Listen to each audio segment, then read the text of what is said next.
Hello नमस्कार दोस्तों, आप सभी का बहुत बहुत स्वागत हमारे चैनल मिशन एग्जाम अकेडमी पर। कैसे हैं आप सभी? आशा करता हूं आप सभी अच्छे होंगे। आज का अपना दोस्तों टॉपिक रहेगा राष्ट्रीय पाठ्यचर्या रूपरेखा 2005। ये टॉपिक दोस्तों सभी टीचिंग एग्जाम्स के लिए वेरी इंपॉर्टेंट रहने वाली आज की क्लास। एनसीएफ 2005 के ऊपर जितने भी इम्पोर्टेंट क्वेश्चंस बनते हैं उनके ऊपर डिस्कशन करेंगे। एनसीएफ यानी नेशनल करिकुलम फ्रेमवर्क 2005। ये दोस्तों UP TET, C TET, KVS, D triple S B, PGT, TGT, ये सभी टेट एग्जाम्स के लिए वेरी इंपॉर्टेंट रहने वाली है। तो चलिए दोस्तों इन इम्पोर्टेंट क्वेश्चंस के ऊपर डिस्कशन दोस्तों करते हैं। तो पहला प्रश्न है दोस्तों, प्रथम राष्ट्रीय पाठ्यचर्या की रूपरेखा किस वर्ष बनी थी? प्रथम राष्ट्रीय पाठ्यचर्या की रूपरेखा किस वर्ष बनी थी?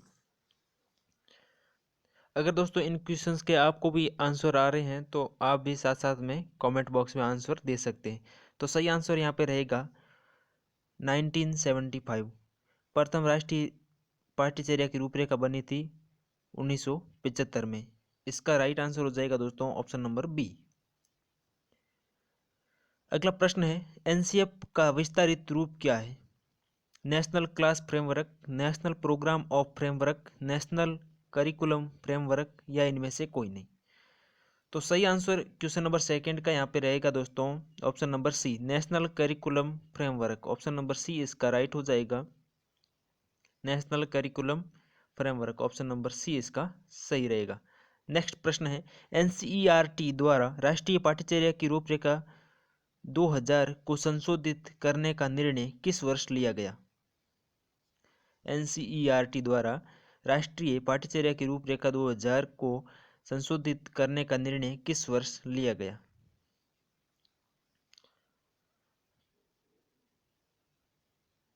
तो इसका सही आंसर रहेगा option number D. Option number D इसका राइट हो जाएगा। 19 जुलाई 2004 को दोस्तों फैसला लिया गया था इसका निर्णय। ऑप्शन नंबर डी इसका बिल्कुल सही हो जाएगा। अगला प्रश्न है यहाँ पे, करिकुलम शब्द की उत्पत्ति किस भाषा से हुई? ग्रीक, लैटिन या यूनान या इनमें से कोई नहीं। करिकुलम शब्द की उत्पत्ति किस भाषा से हुई? तो सही आंसर यहाँ पे option number B, Latin.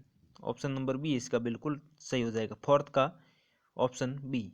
Next प्रश्न है यहाँ पे, एनसीएफ 2000 की समीक्षा किस समिति द्वारा की गई? जस्टिस वर्मा कमेटी द्वारा, चट्टोपाध्याय समिति द्वारा, यशपाल समिति द्वारा या इनमें से कोई नहीं। एनसीएफ 2000 की समीक्षा किस समिति द्वारा की गई? सही आंसर यहाँ पे हो जाएगा ऑप्शन नंबर सी, यशपाल समिति द्वारा। ऑप्शन नंबर सी इसका सही हो जाएगा, पांचवें का ऑप्शन नंबर सी।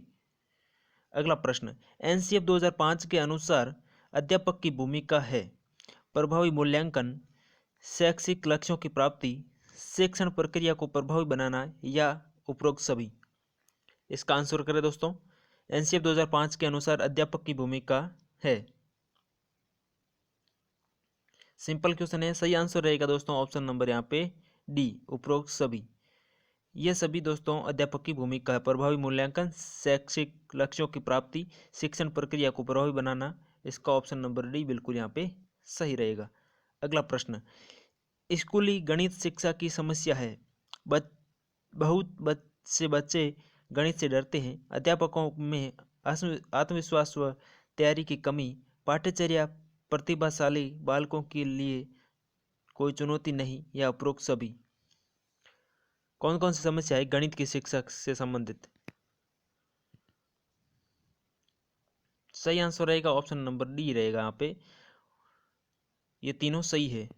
यहाँ पे ये तीनों समस्या है, बहुत से बच्चे गणित से डरते हैं, अध्यापकों में आत्मविश्वास व तैयारी की कमी और पाठ्यचर्या प्रतिभाशाली बालकों के लिए कोई चुनौती नहीं देती। ऑप्शन नंबर डी यहाँ पे सही रहेगा, क्वेश्चन नंबर 7 होगा। अगला प्रश्न, एनसीएफ 2005 में कुल अध्यायों की संख्या कितनी है? एनसीएफ 2005 में कुल अध्यायों की संख्या कितनी है?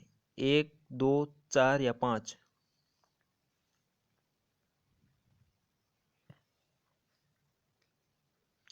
तो इसका सही आंसर रहेगा यहाँ पे दोस्तों ऑप्शन नंबर डी, 5, कुल कितने अध्याय है? 5 अध्याय यहाँ पे कौन कौन से हैं? पहला है दोस्तों परिप्रेक्ष्य, दूसरा है सीखना का ज्ञान, तीसरा है पाठ्यचर्या के क्षेत्र स्कूल में अवस्थाएं एवं आंकलन, और चौथा है विद्यालय व कक्षा का वातावरण, पांचवा है व्यवस्थागत सुधार। ये 5 दोस्तों एनसीएफ 2005 में कुल अध्याय है। अगला प्रश्न, एनसीएफ 2005 कब लागू हुआ था? एनसीएफ 2005 कब लागू हुआ था? तो सही आंसर रहेगा दोस्तों यहाँ पे ऑप्शन नंबर बी राइट हो जाएगा। 1 जुलाई 2005 को एनसीएफ 2005 कब लागू हुआ था?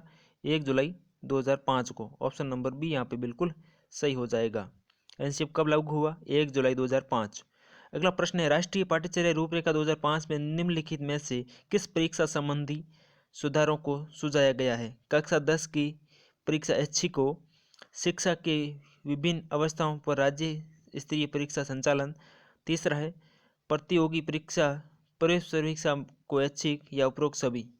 10वें का आंसर क्या होगा दोस्तों बताएं? तो सही आंसर है इसका ऑप्शन नंबर ए, कक्षा 10 की परीक्षा ऐच्छिक हो। ऑप्शन नंबर ए यहाँ पे बिल्कुल सही हो जाएगा 10वें का। अगला प्रश्न, ज्ञान की व्यापक कल्पना है अर्थ ढूंढना, मानवीय क्रम में भागीदारी, ज्ञान सर्जन की प्रक्रियाओं में भाग लेना, या उपरोक्त सभी। ज्ञान की व्यापक कल्पना है, तो सही आंसर रहेगा दोस्तों ऑप्शन नंबर यहाँ पे डी रहेगा। ये सभी ऑप्शन सही है। अर्थ ढूंढना, मानवीय क्रम में भागीदारी और ज्ञान सर्जन की प्रक्रिया में भाग लेना, इसका ऑप्शन नंबर डी यहाँ पे बिल्कुल सही हो जाएगा। अगला प्रश्न है, एनसीएफ 2005 के अध्यक्ष के पद पर किसको नियुक्त किया गया था? दौलत सिंह कोठियारी, प्रोफेसर यशपाल, प्रोफेसर नामवर सिंह, या इनमें से कोई नहीं। एनसीएफ 2005 के अध्यक्ष किसको बनाया गया था? तो सही आंसर रहेगा दोस्तों ऑप्शन नंबर यहाँ पे बी, प्रोफेसर यशपाल को यहाँ 2000 एनसीएफ 2005 का अध्यक्ष बनाया गया था। Option number B.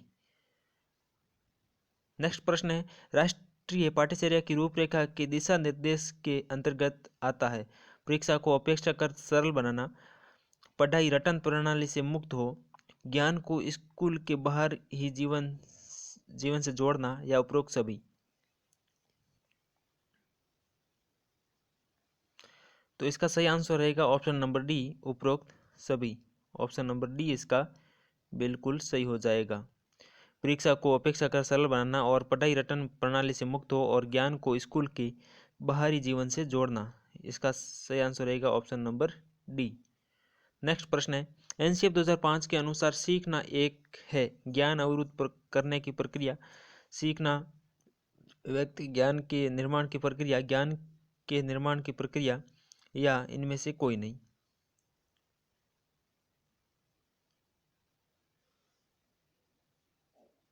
तो 14 का यहाँ पे सही आंसर है ऑप्शन नंबर सी, ज्ञान के निर्माण की प्रक्रिया।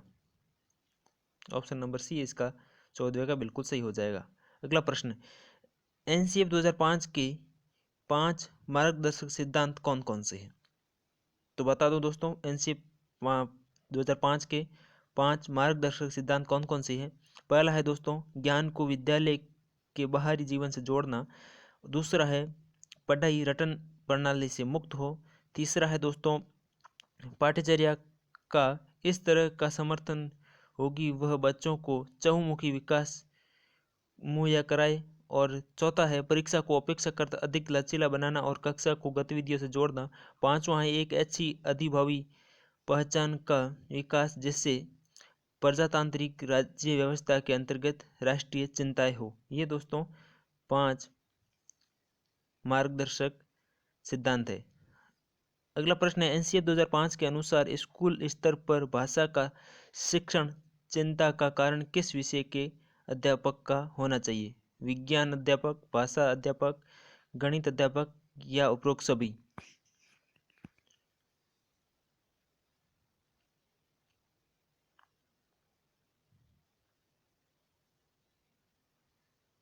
तो 16 का सही आंसर हो जाएगा ऑप्शन नंबर डी, उपरोक्त सभी। अगला प्रश्न है, राष्ट्रीय पाठ्यचर्या की रूपरेखा 2005 के अनुसार बच्चों के आंकलन का सही तरीका है अर्धवार्षिक परीक्षाएं, दैनिक गतिविधियां, वार्षिक परीक्षाएं, या इनमें से कोई नहीं। राष्ट्रीय पाठ्यचर्या की रूपरेखा 2005 के अनुसार बच्चों के आंकलन का सही तरीका कौन सा है निम्न में से आपको बताना है। सही आंसर है यहाँ पे दोस्तों ऑप्शन नंबर बी, दैनिक गतिविधियां। ऑप्शन नंबर बी यहाँ पे बिल्कुल सही हो जाएगा। अगला प्रश्न है दोस्तों, एनसीएफ 2005 के उद्देश्य किस अध्याय में निश्चित किए गए हैं? पहले अध्याय में, दूसरे में, तीसरे में या चौथे में?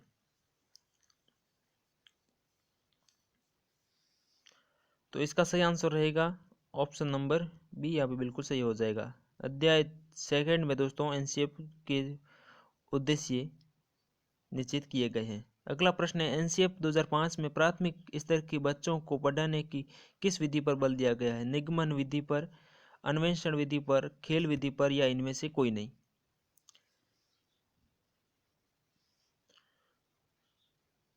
सही आंसर है इसका ऑप्शन नंबर सी, खेल विधि पर जोर दिया गया है। अगला प्रश्न है, राष्ट्रीय पाठ्यचर्या की रूपरेखा 2005 के अनुसार कक्षा में शिक्षक की भूमिका होनी चाहिए आदेश के रूप में, एक उत्प्रेरक के रूप में, एक नेता के रूप में या इनमें से कोई नहीं?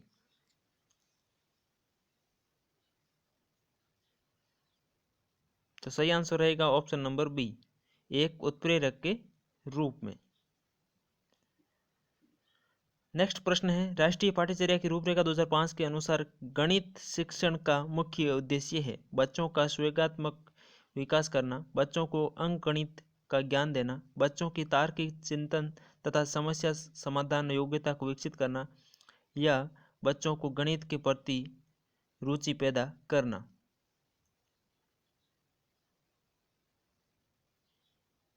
तो इसका सही आंसर दोस्तों ऑप्शन नंबर सी यहाँ पे बिल्कुल सही हो जाएगा। बच्चों के तार्किक चिंतन तथा समस्या समाधान योग्यता को विकसित करना, ऑप्शन नंबर सी यहाँ पे बिल्कुल सही रहेगा। अगला प्रश्न, पाठ्यक्रम समस्त मानव जाति का सार है, यह कथन किसका है? फ्रोबेल का, वॉटसन का, जॉन डीवी का या इनमें से कोई नहीं? पाठ्यक्रम समस्त मानव जाति का सार है।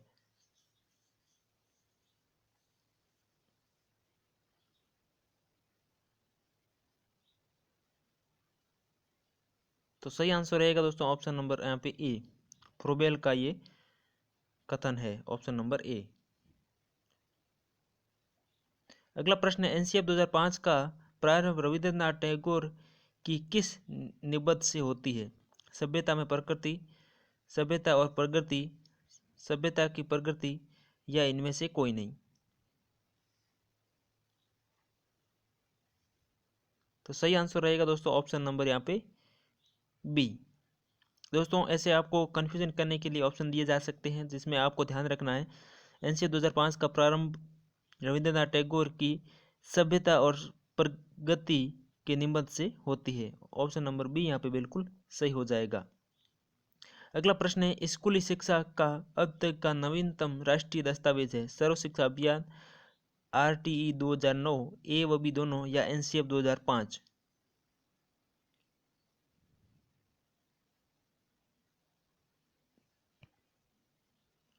तो इसका सही आंसर रहेगा दोस्तों option number D, NCF 2005। Option number D सही रहेगा।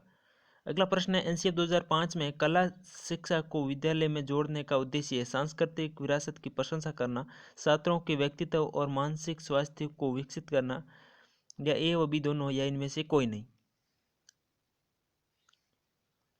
तो 25वें का सही आंसर रहेगा दोस्तों ऑप्शन नंबर सी, ए व बी दोनों, सांस्कृतिक विरासत की प्रशंसा करना और छात्रों के व्यक्तित्व और मानसिक स्वास्थ्य को विकसित करना, ऑप्शन नंबर सी सही हो जाएगा। नेक्स्ट प्रश्न है, एनसीएफ 2005 का मुख्य उद्देश्य है अध्यापक केंद्रित शिक्षा, पाठ्यक्रम आधारित शिक्षा, बोझ रहित शिक्षा या उपरोक्त सभी?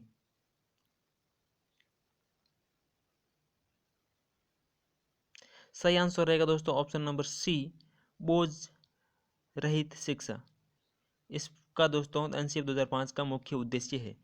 अगला प्रश्न है, राष्ट्रीय पाठ्यचर्या रूपरेखा 2005 में निम्नलिखित में से किस परीक्षा संबंधी सुधारों को सुझाया गया है?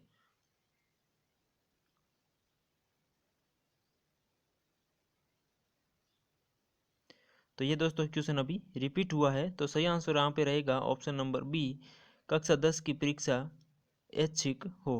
इसका ऑप्शन नंबर बी यहाँ पे बिल्कुल सही हो जाएगा। ये क्वेश्चन दोस्तों रिपीट हुआ है। अगला प्रश्न है, निगमन प्रणाली का तात्पर्य है पहले उदाहरण देना फिर उसका निष्कर्ष जानना, अनेक उदाहरण प्रस्तुत करना, पहले नियम बताना फिर उसकी व्याख्या करना, या पहले कई नियमों को प्रस्तुत करना। निगमन प्रणाली का तात्पर्य क्या है?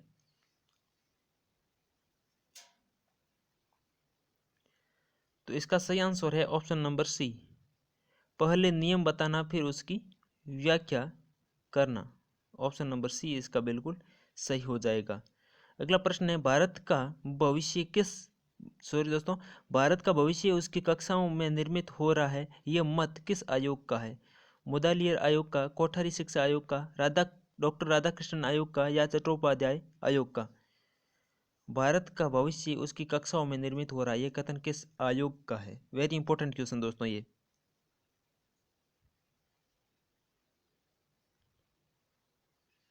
तो सही आंसर है दोस्तों यहाँ पे कोठारी शिक्षा आयोग का ये कथन है। ऑप्शन नंबर 20 बिल्कुल सही हो जाएगा।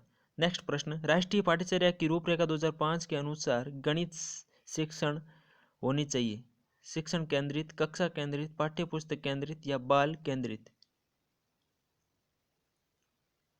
सही आंसर है इसका ऑप्शन नंबर डी, बाल केंद्रित। ऑप्शन नंबर डी बिल्कुल सही हो जाएगा। अगला प्रश्न है, राष्ट्रीय पाठ्यचर्या रूपरेखा 2005 में शांति शिक्षा को बढ़ावा देने के लिए कुछ क्रियाओं की अनुशंसा की गई है। पाठ्यक्रम रूपरेखा में निम्नलिखित में से किसे सूचीबद्ध किया गया है?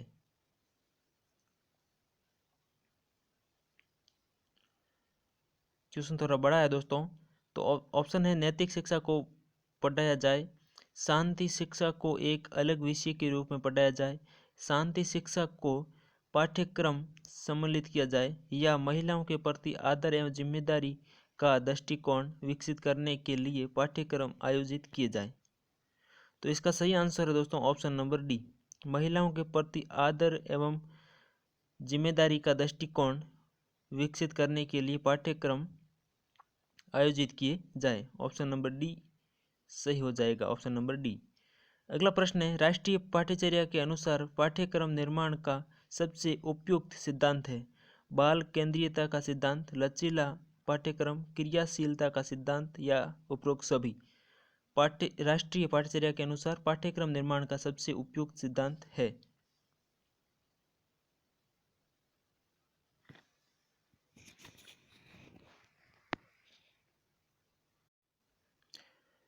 इसका दोस्तों सही आंसर रहेगा यहाँ पे ऑप्शन नंबर डी, यहाँ पे बिल्कुल सही हो जाएगा। उपरोक्त सभी इसका सही हो जाएगा।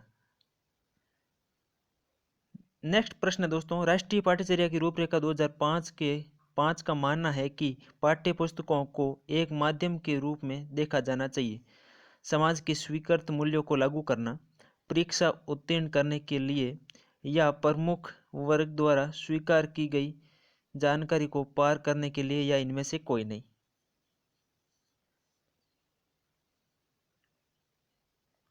तो इसका सही आंसर हो जाएगा ऑप्शन नंबर ए, यहाँ पे बिल्कुल सही हो जाएगा, समाज की स्वीकृत मूल्यों को लागू करना। Option number A.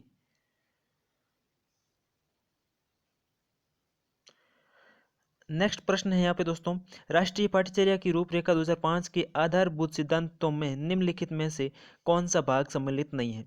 Option A है अच्छी बाह्य परीक्षाओं का आयोजन करना, या ऑप्शन बी है रटने को महत्व प्रदान करना, ऑप्शन सी है ए और बी दोनों, या ऑप्शन डी है ज्ञान को वास्तविक जीवन से जोड़ना।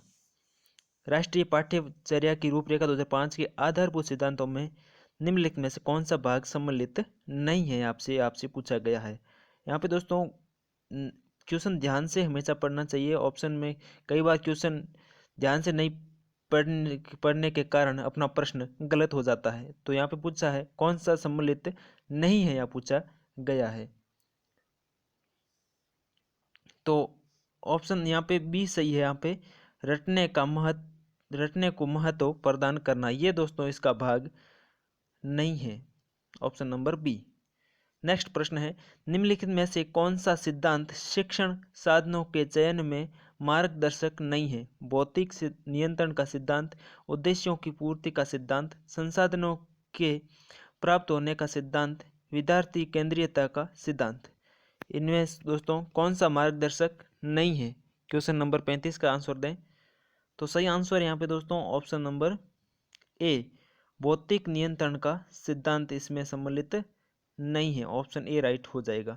नेक्स्ट प्रश्न, निम्न में से बच्चों के भाषाई विकास के लिए जरूरी है उनको अधिक से अधिक अपने विचार व्यक्त करने के लिए अवसर देने चाहिए, भाषाई कौशलों के विकास हेतु गतिविधियां आयोजित की जानी चाहिए, पढ़ना लिखना बोलना तथा सुनने का अभ्यास करना चाहिए, या उपरोक्त सभी।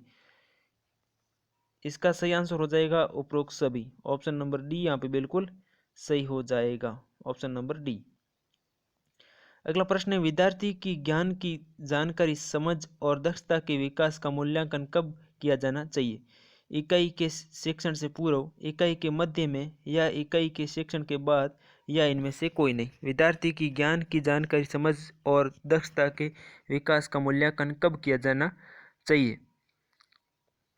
तो सही आंसर रहेगा इकाई के शिक्षण के बाद। ऑप्शन नंबर सी यहाँ पे बिल्कुल सही आंसर हो जाएगा क्वेश्चन नंबर 37 का।